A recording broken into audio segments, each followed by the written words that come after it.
Hai, thank you for stopping by.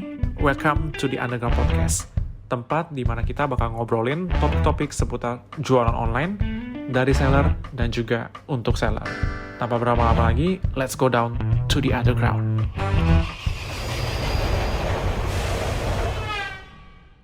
Halo teman-teman seller semuanya, welcome to the Underground Podcast episode yang kelima. Hari ini jadi hari yang gua sama Adrian tunggu-tunggu banget nih, karena kita dapat kesempatan buat ngobrol bareng salah satu teman kita, tepatnya dulu kita kenal di kampus, dan gua tahu dia ini sekarang menjabat sebagai seorang CEO wanita di perusahaannya dia yang bergerak di bidang digital branding agency.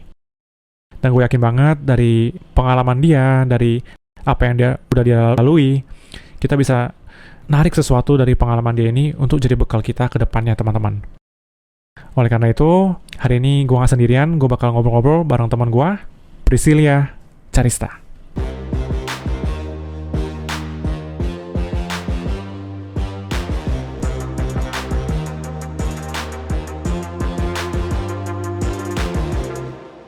Halo, Si. Hai, Bebe. Halo, ini kita kedatangan seorang CEO dari Melon Branding. Bener gak sih ya, Melon Branding ya? Iya, benar. Ini sih, jadi kalau boleh tahu, lu kan sekarang disebutnya CEO Melon Branding gitu ya. Berarti kalau ini kesibukannya sehari-hari tuh ngapain sih? Aduh, kalau gue dibilang CEO sih bener. Tapi gue juga masih merangkap kok. Jadi project manager gue. Oke. Jadi keseharian gue tuh mulai dari briefing temen-temen di Melon. Terus gue juga kerjain masih sebagai project manager, berarti gue megang handle klien juga. Tapi yang berasa jadi CEO-nya tuh cuma bagian kayak tanda tangan gitu loh. Kayak misalnya butuh pajak atau kayak surat perjanjian kerja. Nah itu tuh baru berasa jadi direkturnya di situ. Oke. Wah, ini tapi sebelum kita bahas sedikit ya tentang Melon Branding lebih dalam nanti ya. Cuma berarti kalau misalnya teman-teman di sini yang baru dengar Melon Branding, itu basically itu Melon Branding ngapain sih? Oke, kalau Melon Branding sendiri sih kita branding agency ya. Jadi kalau di dunia agency tuh dia ada banyak jenis. Nah, ada yang creative agency, digital marketing agency, dan juga ada branding agency. Nah, kita yang tipe branding agency nih. Terus kalau kerjaannya ngapain aja sih kalau di branding agency? Kita tuh mulai bikin dari strategi brandingnya perusahaan orang, terus sampai eksekusinya kalau memang dari pihak klien tersebut belum punya timnya, kayak gitu. Oke. Jadi kalau misalnya kita online shop gitu, bisa nggak pakai jasa lo? Dulunya di awal kita tuh handle UMKM juga, salah satu ya kayak online shop gitu. Itu perjalanan kita dari awal. Nah, kalau sekarang ini belakangan kita banyakkan handle corporate sama kayak industri gitu sih. Oke, I see. Oke, jadi basically itu Melon Branding tuh branding agency yang udah mulai ngebantu corporate ya sekarang ya di dunia digital marketing gitu ya. Benar. Oke deh. Ini karena lu kan teman kampus gua nih. Lu tuh kan jurusannya ilmu administrasi bisnis ya. Iya, benar. Kalau di kampus kita IAB sebutnya ya. Jadi dari lu ambil jurusan itu, memang tujuan lu dari lulus itu udah oke, dari lulus ini gue berarti mau bangun Melon Branding atau gimana sih? Udah planning dari awal gitu? Jujur aja sih awalnya tuh gue kagak mau masuk bisnis sebenarnya. Jadi gue tuh tadinya mau masuk di kafe, sempet juga mau masuk psikologi. Kalau psikologi tuh gue lucunya nggak jadi masuk psikologi gara-gara pas SMA nih, gue dikasih nonton film bareng-bareng gitu sekelas, itu tentang psikolog yang jadi gila. Terus semenjak saat itu gue mikir kayak, aduh, mental gue kuat gak ya untuk jadi psikolog dengerin masalah-masalah orang kayak gitu. Terus kalau yang di kafe, nah ini menarik nih. Gue kan sebenarnya gue nggak bisa gambar, tapi kan sebenarnya untuk di kafe itu kan nggak perlu bisa gambar kan, tetap bisa mendesain lah gitu. Tapi ya gue lihat tuh orang-orang di sekeliling gue yang tadinya kerjanya sebagai desainer kayak atau pokoknya yang kreatif-kreatif gitu nggak terlalu dihargain gitu loh di Indonesia. Nah makanya akhirnya gue ya ke bisnis supaya gue bisa bikin bisnis yang bisa menghargai orang-orang kreatif dengan gaji yang layak kayak gitu. Dan hari ini kesampaian ya itu ya di Melon Branding-nya. Iya, amin. Oh jadi jadi kalau boleh tahu Melon Branding berarti udah dari kapan sih? Dari lulus kuliah kah mulainya? Mulainya itu ada bikin brand Melon Branding itu dari kuliah, dari 2013 tuh udah bikin. Cuman gue tuh waktu itu berperannya masih sebagai kayak freelancer. Kita mengatasnamakan Melon Branding tuh gara-gara supaya yang dikenal tuh jangan nama guanya, jangan nama pribadi, tapi pengennya ya Melon Branding itu udah dikenal dari awal gue bikin 2013. Tapi setelah kita lulus, yaitu di 2017, langsung tuh full time bener-bener bikin offline kantornya kayak gitu. Jadi kayak bener-bener bikin kantor lah. I see. Tadinya tuh gue pikir lu 2017 lulus bareng-bareng kan kita 2017 nih. Itu baru Melon Branding boom, gue kira kayak gitu sih. Tapi ternyata Wah, kagak dong. Udah dari 2013 ya.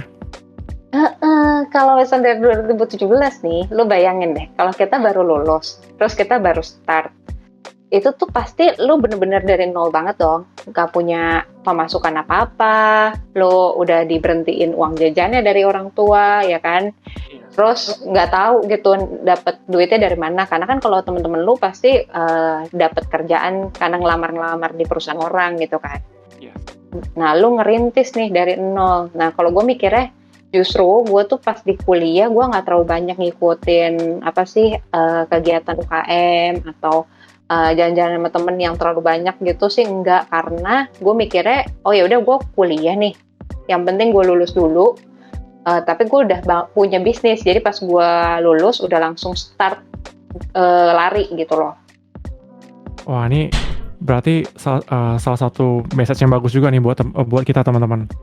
Kalau lihat Melon Branding yang sekarang udah lagi growing nih, ini sekedar informasi ya teman-teman ya. Sekarang udah berapa orang di tim lu sih hari ini? Yang in-house itu 12 orang, terus ditambah part-timer dan freelancer di luar dari 12 orang itu. Jadi 12 plus lah ya ini ya. Dan menurut gue buat handle, jujur ya gue aja sekarang yang handle 2-3 orang karyawan aja mungkin udah lumayan. Ya mungkin buat bisnis kecil seperti gue itu udah lumayan berasa gitu handle 2-3 orang. Sedangkan Sisi sekarang sebagai CEO udah handle lebih dari 12 orang gitu. Jadi sama aja sih, mau berapapun karyawannya tuh sama-sama susah tau. Susah juga ya. Iya, jadi Melon Branding ini hari-hari ini sedang growing nih teman-teman. Kalau dari kacamata gue nih sih, gue liatnya gitu karena gue juga ngikutin kan, gue follow juga nih Melon Branding nih. Jadi sebelum ngelihat suksesnya suatu brand atau suatu company, ternyata Sisi udah mulai dari 2013 gitu teman-teman. Dan itu ya takes time juga ya sih ya buat ngebangun ini ya. Benar. Kadang tuh orang lihat kan pas udah 2017-nya, tiba-tiba buka kantor nih ya kan, tiba-tiba punya karyawan, ya nggak tiba-tiba, itu udah dari 4 tahun yang lalu gitu. Iya. Apalagi sekarang kantornya katanya teman gue sih, itu keren banget sih kantornya. Ada tempat buat main gamenya ya sih ya, kalau nggak salah ya. Iya, benar-benar. Wah, ini gue sama Adrian. Itu atas permintaan dari karyawan-karyawan. Wah, ini gue kayaknya sama Adrian mesti mampir sih sesekali buat numpang main. Iya, ini kisi-kisi aja ya. Kita tuh udah mau pindah kantor lagi, by the way. Oh gitu. Ini memang karena lokasi atau kenapa? Enggak, karena kita butuh lebih banyak space. Selain kalau misalnya sekarang kita tambahin orang lagi tuh kayaknya udah nggak muat. Jadi selain buat nambahin karyawan, tapi kita juga mau ada space untuk foto, video, dan tempat podcast. Jadi kalian kalau underground main-main ya ke kantor Melon yang baru, nanti ada podcast room-nya loh. Keren. Wah, boleh banget sih. Atau kita buat konten room tour nanti ya. Iya, boleh. Oke, mantap. Berarti kalau boleh lanjut nih, gue sebenarnya hari ini pengen tahu cerita di balik Melon Branding yang hari ini yang tadi kita bilang lagi growing nih sih. Hmm. Kan dulu berarti lu cerita bangunin 2013 sampai akhirnya 2017 jadi PT nih. Menurut gua kalau misalnya kita mau bangun PT itu sebenarnya butuh modal yang besar nggak sih? Kalau di pikiran gua sih butuh modal yang besar ya. Oke, mungkin gue lurusin dulu ya. Gue jadi PT tuh 2020, pas lagi COVID-nya itu tuh. Oke. Rada aneh kan, kadang itu justru di 2020 tuh sebenarnya titik terendah kita plus titik tertinggi kita juga di tahun yang sama. Gara-gara tuh ini, jadi pas 2017 nih, masih personal tuh. Jadi kalau kayak kontrak kerja dan lain-lain masih atas nama pribadi gitu kan. Tapi makin kelamaan makin berasa tuh ternyata kayak contoh instansi pemerintahan atau PT-PT besar itu tuh nggak mau kerjasama dengan perseorangan. Bagi mereka tuh nggak aman, terus kurang mereka kena pajaknya juga lebih tinggi kalau ke perorangan, dan mereka ngerasa nggak setara lah kayak gitu. Akhirnya kita udah 2 kali pas mau tanda tangan instansi pemerintah, baru udah benar-benar udah materai, ini terus orangnya udah pegang pulpen gitu ya, mau tanda tangan nggak jadi, cuman gara-gara kita tuh belum PT. Oh my god. Itu nyesek dong, ya kan, nyesek. Yeah. Tapi gue masih, ya mungkin gue belum mampu kali ya buat jadi PT, ibaratnya gitu. Terus suatu saat di 2020 itu ada yang mutusin kontrak kerja sembarangan gitu loh, klien kami gitu. Terus dia tuh tiba-tiba ngomong di telepon tuh rada kasar gitu. Gue tanya kenapa, padahal kan hasilnya bagus, sesuai standar yang kita janjikan dan lain-lain. Dia bilang ya kamu buktinya kalau misalkan ini boleh aja bawa ke pengadilan gitu, misalnya kayak perjanjian kerja kamu bawa deh ke pengadilan, kamu aja nggak bisa kasih aku bukti ini pajak gitu loh, faktur pajak. Jadi kayak seakan-akan gara-gara lu belum PT nih, lu kagak legal, lu nggak akan menang di mata hukum dengan gua kayak gitu. Oh wah. Terus gara-gara kayak gitu kita udah kayaknya enough deh, kayaknya kita emang butuh jadi PT. Ya udah di 2020 akhirnya kita bikin PT kayak gitu. Oh, itu alasan utamanya ya sih ya. I see. Jadi sepenting itu ya untuk sebuah branding agency, ya kita mesti ada power mungkin ya di legalnya ini ya. Bener. Jadi bisnis apapun ya, itu tuh kelihatan kita profesional enggaknya tuh dari format perjanjian kerjanya, terus kita kelegalan perusahaannya, apakah dia perseorangan, CV atau PT. Terus udah gitu kalau kita mau bikin PT nih, kan ditanyain tuh mau modal awalnya berapa. Itu ngaruh WB. Jadi kalau misalkan lu taruhnya contoh doang nih, 100 juta misalnya gitu. Ntar ketika lu masuk ke tender itu tuh dianggapnya nggak mampu gitu, karena harus segala macam ngeluarin dana, dianggapnya tuh disqualified karena modalnya kekecilan kayak gitu. Nah bener, nyambung juga ke pertanyaan lu yang tadi tuh soal kalau gitu butuh modal gede nggak sih kalau mau bikin PT? Ya orang-orang suka salah kaprah.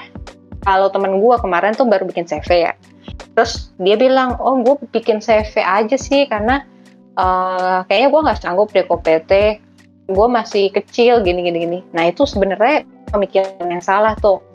Kalau CV itu tuh kita pribadi juga bisa kena imbasnya ketika perusahaan itu bangkrut atau pilot gitu. Kalau PT ya kan harus 2 orang tuh, tapi sekarang katanya boleh sih PT yang 1 orang 1 nama gitu. Cuman lu tuh kayak pribadi tidak akan terimbas dengan kebangkrutan perusahaan. gitu. I see. Gue jadi ini ya, mulai juga ya kenapa orang-orang mesti bikin PT karena sepenting itu yang kayak tadi lu jelasin ya sih ya. Mm-mm. Oke. Ya memang kejam sih. Jadi dilihatnya tuh bukan masalah visinya nanti lu mau segede apa gitu loh perusahaannya, tapi demi keamanan lu juga. Emang kita nggak mungkin kayak gue juga baru belajar tuh semenjak gue full time ngurusin Melon gitu ya dari lulus kuliah. Kita tuh harus ngebedain kekayaan perusahaan dengan kekayaan pribadi. Jadi dari kita punya offline kantornya Melon nih, kita pisahin tuh bener-bener rekeningnya. Jadi jangan sampai kecampur aduk atau keambil dananya tuh buat pribadi kayak gitu. Oke. Ini insight yang bagus banget dan menarik banget ya teman-teman ya. Lu masih inget gak sih kalau zaman dulu inget pas perjalanannya Melon Branding ini, lu masih inget gak klien pertama lu tuh siapa dan gimana lu nge-approach klien itu sampai jadi gitu? Ini ya menarik sih. Klien pertama kita itu langsung Perumnas. Perumnas? Perumahan Nasional. Perumahan Nasional, oh wah. Itu kan ibaratnya kaget ya, nggak punya klien yang official gitu, maksud aku yang nggak terlalu, misalnya gini lah, kalau misalnya baru bikin usaha ya paling dapat kliennya apa sih, online shop ya kan, atau saudara punya kita kerjain gitu kan.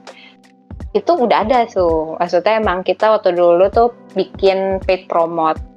Jadi awalnya itu gue bikin akun Instagram online shop gue yang dulu, gue ganti nama jadi Iklan Gratis Indonesia. Terus gue bilang tuh di bio-nya, pasang iklan gratis di sini sehari 1 kali, chat ke line gitu kan. Nah terus tuh followersnya waktu itu saat itu masih 1000-an gitu, 1000 atau 3000 gue lupa. Tapi saat zaman dulu tuh 1000 sampai 3000 tuh banyak gitu loh. Yes. Dulu. Betul, ya kan? Betul. Nah, itu tuh akhirnya banyak banget yang chat ke line gue kayak mau dong diiklanin, terus mereka kirim foto dan captionnya. Gue bilang pokoknya kalau mau diiklanin setiap hari ya kirim aja foto dan captionnya sehari sekali gitu. Nah itu gratis, bener-bener gue kerjain terus-terusan setahun. Terus setelah 6 bulan ke atas, gue mulai tawarin tuh yang rutin masang iklan ke gue secara gratis. Gue bilang, mau nggak bayar 30.000 aja, ntar gue iklanin setiap hari, langsung otomatis sehari 3 kali, untuk bayar sebulan tuh, jadi 30.000 untuk sebulan. Oh, wow. Pada mau dong. Terus gue inget banget, gue dapet dari 30 orang sampai akhirnya jadi ada kali hampir 100 orang gitu. Wow. Iya, tapi kan kecil ya maksud gue tuh. Jadi gue tuh mulai dari situ tuh 30.000, terus gue naikin jadi 50.000, jadi 100.000, 150.000 kayak gitu. Tapi sorry, itu tahun berapa sih? Pas masih kuliah, jadi dari 2013 sampai 2017 tuh gue masih lakuin paid promote itu. Wah, tapi buat zaman itu tuh lumayan banget sih. Sebenarnya sih kalau buat orang-orang kan ibaratnya ya lumayan nih uang jajan tambahan gitu kan. Nah tapi kalau gue tuh nggak pernah ngambil dari situ. Jadi duit yang gue dapat dari paid promote itu gue kumpulin buat gue puterin lagi untuk usaha gue. Misalnya kayak udah kekumpul berapa juta nih buat bikin website. Udah kekumpul berapa nih buat bikin Instagram ads, contohnya gitu. Itu keren banget sih kalau menurut gua. Di usia lu yang waktu itu masih kuliah di awal-awal, tapi lu bisa mikir ke arah sana sih. Ya karena itu sih bagi gua kalau lu nggak mulai duluan, dan gua tuh berasal sebenarnya dari orang yang sangat biasa aja, bukan yang kayak adek gue pinter jatuhnya. Nah kalau gue itu termasuk cenderung di bawah standar tuh mungkin. Nah, jadi gue mikirnya kalau orang-orang yang udah lulus bisa langsung kerja dan bisa langsung mungkin ya gajinya keren-keren atau gimana. Nah, gue berarti harus dari awal tuh, dari masuk kuliah justru gue udah harus tahu gue ntar gimana cara dapat duitnya. Karena gue orang yang sangat biasa aja, dalam pikiran gue waktu itu kayak gitu. Oh, itu tuh. Ini kayaknya kita agak sedikit relate nih sih. Kenapa gue juga mikir hal yang sama kayak lu ya jadinya? Gue kayaknya biasa aja, tapi adik gue kayaknya dia ada bakat gitu ya. Cemerlang. Tapi poinnya yang gue nangkep dari cerita lo tadi bagus banget nih. Ini mungkin buat teman-teman yang dengar juga nih. Kalau kita memang mau bangun sesuatu, kita punya mimpi nih, kita mau build brand atau build company kita mesti mulai benar-benar dari yang kecil dulu ya sih ya. Kita setia dulu sama yang kecil ya. Nah, dan kita belajar buat ngumpulin modalnya dari sedini mungkin teman-teman. Belajar memisahkan apa yang buat usaha kita sama apa yang buat kebutuhan kita pribadi kayak kata Sisi tadi ya. Wah, keren banget Sisi. Karena yang tadi lu bilang tuh kalau lu setia sama hal-hal kecil ya, pasti lu dipercaya lagi. Misalnya kayak contoh yang gue bilang dari gratis karena gue lakuin itu setiap hari dan gue tetap balesin sebanyak apapun chat yang masuk. Terus kayak gue mulai tawarin dengan harga termurah gitu 30.000 misalnya. Yes. Tapi gue bener-bener lakuin itu setiap hari dan akhirnya mereka percaya lagi untuk ketika kita mau naikin harganya atau gimana, mereka tahu emang itulah yang akan mereka dapet gitu. Yes. Dan akhirnya si Perumahan Nasional itu kontak lu lewat akun itu kah? Enggak, jadi tuh malu banget gue waktu dulu tuh, kalau zaman sekarang nih agency bawa iPad kan kalau meeting kan. Yes. Bawa iPad with PDF atau presentationnya yang keren banget dah pakai bahasa Inggris. Okay. Nah waktu itu gue pakai ngeprint bukan A3, A4 di binder gitu loh. Gue cetak, terus gue bawa tuh ke Perumnas, gue bela-belain itu tuh masih terus gue waktu itu masih nggak boleh nyetir jauh-jauh karena itu jauh banget, naik tol segala macem, gue masih dianterin nyokap gue, itu malu banget sih. Terus turun meeting ke yang Perumnas itu, dibilang bisa bikin kayak gimana. Nah kebetulan sebelum gue lulus yang di 2017 itu, gue tuh udah bikin berbagai portfolio gitu. Bikin portfolionya gimana? Gue tuh dulu sengaja ngumpulin duit yang tadi yang gue bilang, gue ngumpulin dikit-dikit buat apa? Misalnya bikin website. Nah ini gue ngumpulin duit buat bayar freelancer desain untuk bikinin konten yang gue mau gitu. Contohnya waktu itu gue bikin untuk brand kosmetik. Terus gue pajang gitu, yang halaman pertama yang gue cetak A4 itu ini untuk kosmetik, yang halaman kedua ini tuh untuk properti. Kebetulan waktu itu gue udah bikin portfolio untuk properti. Oh itu dia. Iya, tapi itu kan maksud gue ya, apalagi gue belum punya karyawan. Yep. Nah, bikin portfolio itu dengan freelancer designer dan suatu saat freelancernya bisa berubah, itu kan resiko juga kan. Oh iya, benar. Nah itu akhirnya gue dipercayakan sama si Perumnas. Oh ya udah, kalau lo emang udah pernah bikin properti ini contohnya kayak gini, jalanin deh gitu. Waktu itu dikontrak 3 bulan. Akhirnya bikin deh. Cuman ya karena masih freelancer designer ya gue harus nyari lagi desainer yang cocok untuk bikin Perumnas ini dan sebagainya. Dan itu juga banyak dramanya lah pasti. Ya, tapi tetap keren sih karena lu sampai bela-belain datang istilahnya apa, pitching kali ya, presentasi ya, sampai akhirnya close deal loh sama lu loh. Karena ya tadi lu setia dulu sama yang sebelumnya sih. Lu udah bikin portofolio dulu kan. Kalau seandainya mungkin belum ada portofolio itu, ya nggak ada yang tahu lah nanti respon dia gimana kan. Masalahnya tuh banyak banget anak-anak muda zaman sekarang nih nanya ke gue misalnya kayak gimana sih gue desainer tapi kok gue kayak susah banget dapet klien gitu kan. Terus gue nanya, lu udah punya portfolionya kayak gimana? Ternyata tuh mereka nggak rajin ngumpulin portfolio mereka gitu. Bahkan kalau mereka emang lagi nggak ada job, mereka nggak berusaha untuk nambahin portfolio mereka biar keren. Nah Ya. itu masalahnya juga tuh. Jadi kayak klien kan nggak tahu ya lu bisa bikin seperti apa. Message yang bagus banget nih teman-teman nih. Gue sendiri pun hari ini tertampar sepertinya. Ayo Will, berarti habis ini harus lebih semangat lagi. Kalau ada waktu luang, harus kumpulin portfolio juga nih buat diri sendiri. Nah tapi dari klien yang pertama itu, ya hari ini Melon Branding mereka udah nggak seperti dulu teman-teman. Yes, ini sekarang malah klien-klien yang cari mereka nih hari ini nih. Wede, mantap ya. Amin, amin, amin. Amin ya. Oke deh sih. Ini gue lanjut ke pertanyaan berikutnya ya sih ya. Gue ada beberapa list sebenarnya nih hari ini nih. Boleh. Nah, ini mungkin tadi sekilas tentang Melon Branding ya teman-temannya. Jadi teman-teman udah sedikit dapat gambaran nih.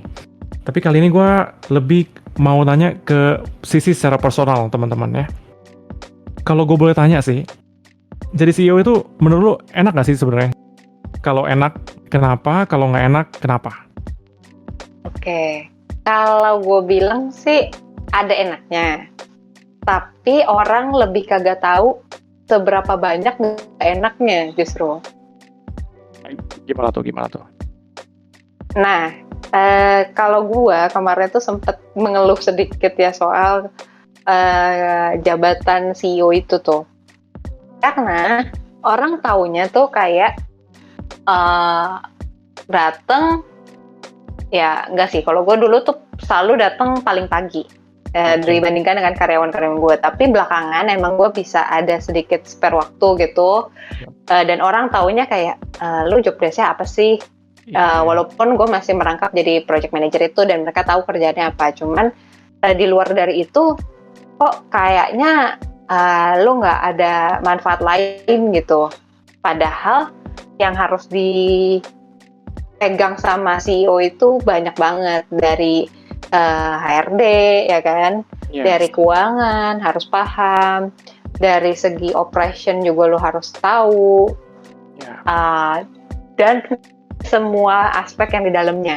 Kadang gue tuh terlalu mikirin kayak masing-masing karyawan gue gitu, secara personal gue liatin kayak, oh kasihan ya dia rumahnya jauh, terus gini gitu. Tapi lu nggak boleh ngasih terlalu spesial juga khusus untuk dia nih, nggak boleh begini.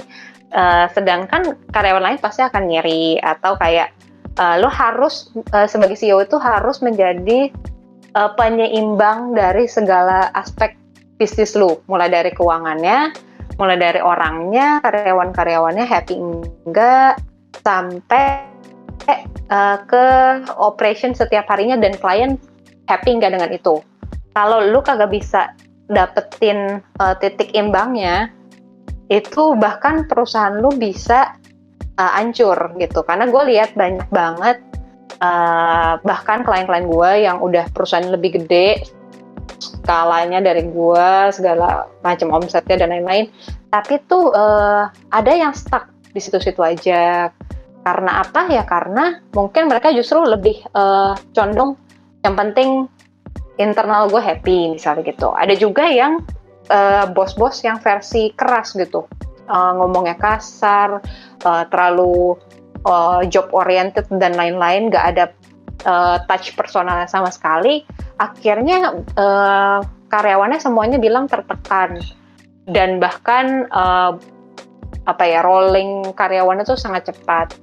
Nah, gue ngerasa CEO itu beban yang lu nggak bisa hindari gitu, karena di satu sisi lu cinta juga di perusahaan lu, tapi di satu sisi lu harus tegas juga, yang dimana kadang suka jadi ngalahin perasaan lu juga gitu. Wow, jadi benar-benar yang kelihatannya enak mungkin sebagian orang mikirnya, wah lu kan udah CEO ya, lu pemimpin di atas semuanya gitu, tapi ternyata di dalam itu, di seluk-beluk itu banyak banget tanggung jawab, banyak banget ya aspek semuanya dalam perusahaan itu, bahkan lu pikirin sedetail itu ya sih ya tadi ya semuanya ya. Kalau karyawan itu misalnya pulang kerja, at least udah bisa istirahat. Ya, kalau CEO itu nggak ada tuh kayak gitu. Iya. Ya, jadi ini seharusnya sudah menjawab pertanyaan gue tadi ya. Enak atau nggak enak? Ada enaknya, tapi ternyata banyak banget tanggung jawabnya ya teman-teman ya. Oke.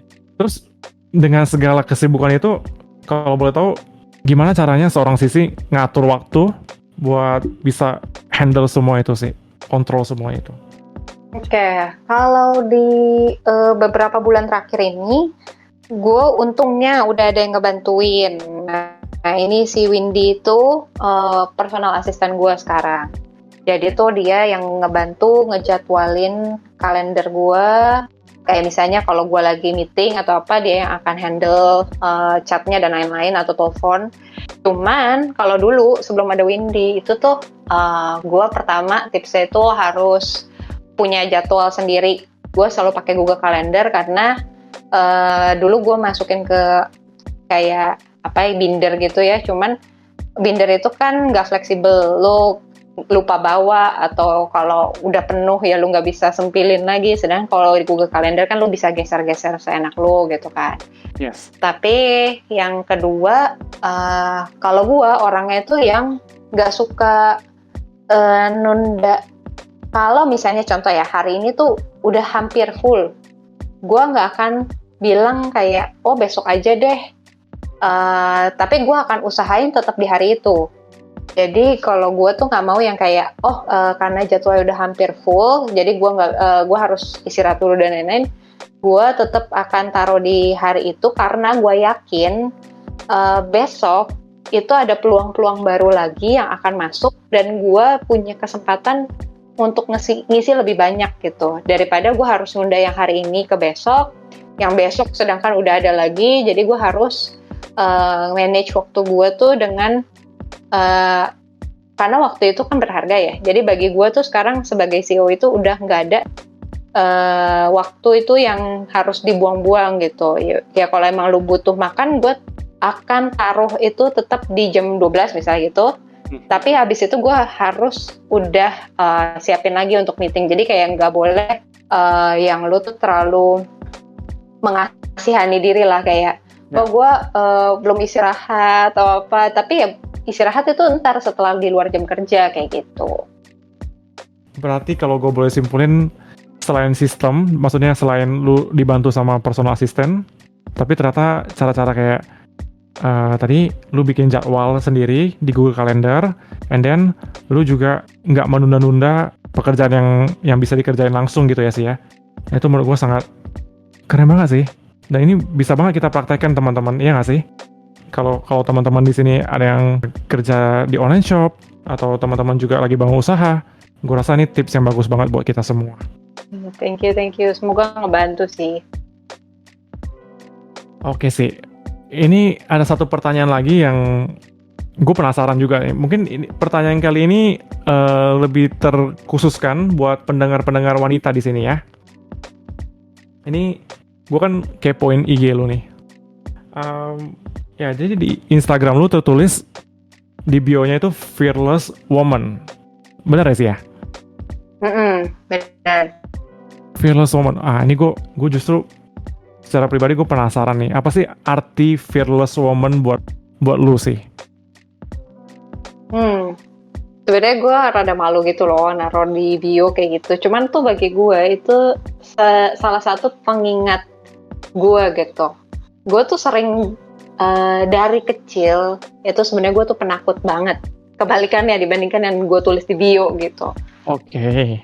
Interesting. Nah itu gue penakut banget tuh, bukan penakut dalam arti kayak penakut kan kalau anak kecil suka takut sama setan lah atau takut sama apa sih kayak inilah ya pokoknya yang serem-serem gitu ya. Kalau gue bukan yang kayak gitu tuh, nggak takut naik roller coaster atau apa, gue nggak takut. Cuman dulu tuh gue malu banget kalau gue harus beli makanan sendiri ke counter. Misalnya contoh gue lagi jalan-jalan nih di mall, ya kan.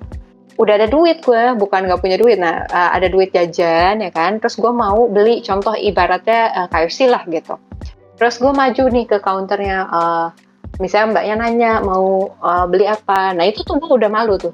gue kayak dari jauh-jauh udah gue tahu harus ngomong paket apa supaya gue pas datang ke kasir langsung sebutin gitu, beli ini paket 1 udah gitu, terus langsung gue bayar terus gue kabur gitu. Oke. Karena gue takut banget sama orang justru. Nah, gue waktu itu tuh kalau telepon ya, zaman-zaman gue masih sekolah atau kuliah, gue tuh juga takut kalau ditelepon orang lewat WhatsApp kek atau lewat line atau telepon biasa tuh. Kalau orang tua kan selalu nelfonnya pakai telepon biasa atau kayak pokoknya temen-temen mungkin juga kalau janjian telepon. Itu gue takut tuh, apalagi kalau pas gue angkat telepon yang bunyi itu operator telepon yang kayak nomor yang Anda tuju sedang sibuk, kayak gitu-gitu. Itu gue takut banget, terus gue langsung matiin gitu. Ini lebih ke ini nggak sih? Kita gue mungkin sama lu sama introvert kita mungkin karena itu juga. Nah, kayaknya ya, mungkin ya itu karena introvert parah atau gimana. Oke. Cuman abis itu gue tuh mengalahkan segala ketakutan gue itu demi kelangsungan usaha ini gitu. Wow. Kalau lu kayak yang contoh yang Promnas itu ya, itu tuh kalau gue kagak beraniin datang sendirian untuk pitching dengan membawa yang kayak gitu, yang bagi gue sekarang kayak kok nggak profesional banget misalnya gitu, tapi gue kagak tahan malu gue, nggak tahan ketakutan gue, itu nggak akan jadi sampai sekarang. Yes. Iya nggak sih? Yes. Nah, jadi kayak gue sekarang tuh ngadepin semua segala ketakutan gue, termasuk itu kan baru dari segi ngomong sama orang ya. Yep. Terus ditelepon sama orang. Zaman sekarang tuh semua klien-klien gue nelfon gue terus-terusan, gue nggak boleh, kayak ketakutan gue tuh udah mulai hilang. Terus yang selanjutnya, gue justru dulu kan nggak boleh nyetir jauh-jauh tuh, makanya gue sampai dianterin itu kan. Yep. Nah, itu gue akhirnya ngalahin ketakutan gue itu nyetir, entah itu ke Serpong, ke Tangerang, ke Banten, sendiri, dengan mobil yang cukup besar. Jadi kayak jalanannya sempit, kayak gitu-gitu tuh gue udah bodo amat. Yang penting gue berani, gue hadepin aja gitu. Wow. Jadi itulah artinya. Jadi ya bagi gue, fearless woman itu ya karena gue buat ngingetin diri gue sendiri, gue tuh gak takut gitu. Oh wow, ini gue thankful banget sih. Gue gak tahu kenapa gue bisa dengar arti ini. Walaupun ini fearless woman, gue tahu ini tertuju buat para wanita khususnya. Tapi gue sendiri pun di sini belajar juga. Bener sih kata lo tadi. Kalau memang kita suka sama sesuatu, kalau lu mungkin konteksnya sini, lu memperjuangkan usaha lu gitu, ya lu mesti mengalahkan rasa takut lu itu ya. Oke sih. Se-ekstrim apapun gitu ya. Maksud gue tuh kayak, walaupun lu gak terlalu takut separah gue misalnya gitu, cuman dengan lu ngadepin sesuatu yang kecil-kecil, contohnya mungkin dulunya lu kalau ada kena masalah dikit, lu cabut gitu, atau kayak lu langsung menghindar. Nah, dengan sesimpel lu hadepin gitu, menurut gue sih itu udah fearless banget gitu. Yes. Wow, that's really cool. Oke. Sisi, oke, thank you banget nih sih buat sharing-sharing singkat ini. Tapi gue yakin banget apa yang kita omongin hari ini pasti bisa bermanfaat buat yang dengerin. Wah, thank you juga udah ajak gue ya ke Underground. Yeah, our pleasure sih. Thank you juga buat waktunya. BTW, tadi gue lupa info di awal. Jadi Sisi ini selain dia entrepreneur di Melon Branding, dia juga ada satu usaha lagi ya sih ya. Usaha nail art, bener? Benar, nail salon. Nail salon namanya The Sokana. Benar ya. Nanti kita, ini jadi Sisi ini selain Melon Branding ada satu usaha lagi nih teman-teman. Selain itu, dia juga seorang podcaster juga ya sih ya. Di awal-awal. Tapi sekarang kayaknya kita bakal gencarin lagi podcastnya di kantor baru nanti. Oke, mantap. Namanya apa sih podcastnya? Ngomongin bisnis. Ngomongin bisnis, oke. Jadi sedikit buat ngomongin bisnis, teman-teman. Kalau teman-teman mau dengerin tentang pembahasan soal digital marketing, tentang branding, content creations, Teman-teman bisa banget dengerin podcast namanya Ngomongin Bisnis. Itu bisa didengerin di Spotify ya sih ya. Mm-mm. Oke, ini benar-benar legit banget, bagus banget. Gue sendiri juga dengerin. Ini by Melon Branding. Jadi gue bakal taruh deskripsinya di bawah ya teman-teman ya. Alright. Oke deh sih, nggak sadar juga. Kurang lebih kayaknya mau hampir 1 jam nih kita di sini ya. Kayaknya ya, ngobrol-ngobrol ya. Mm-mm. Ini kita udah di penghujung acara, penghujung acara ya. Ada nggak sih, mungkin kalau gue boleh selalu tanyakan buat teman-teman yang mampir nih ke UG nih, boleh nggak sih kita minta pesan buat teman-teman seller ataupun teman-teman entrepreneur yang baru mau memulai usahanya nih, kira-kira ada pesan nggak buat teman-teman kita ini? Pesan dari gue sih cuman seberapapun skala bisnis kalian sekarang, itu mau udah masih kecil atau udah gede, itu tuh tetap aja setia dengan rutinitas yang tadi kayak WB bilang ya. Walaupun sekecil apapun, kita harus setia, karena pasti suatu saat lu akan ngerasa bosen atau kayak mungkin terasanya stagnan. Padahal kalau lu tarik lagi dari jauh, lu akan bisa lihat sebenarnya tuh lu udah berkembang seperti apa. Jadi sabar aja, menurut gue tetap lakuin aja, ntar biarin Tuhan yang bekerja. Wow. Oke Sisi, thank you so much buat message-nya, dan thank you banget buat waktunya. Thank you, nanti kita bakal ngobrol-ngobrol. Yes, kita bakal ngobrol-ngobrol lagi sama Sisi nanti ya. Mungkin kita bakal mampir ke kantor lu nanti, oke? Siap. Oke, thank you. Bye-bye. Oke teman-teman, thank you so much buat kalian yang udah dengerin episode ini sampai habis. Gua sama Adrian berharap banget dari episode ini kita bisa belajar sesuatu, dan semoga aja episode kali ini juga bisa jadi motivasi buat kita makin semangat lagi ya. Oke, kalau gitu sekian dulu episode 5 kali ini. Kita ketemu lagi di episode selanjutnya. Semangat terus and see you guys at the surface.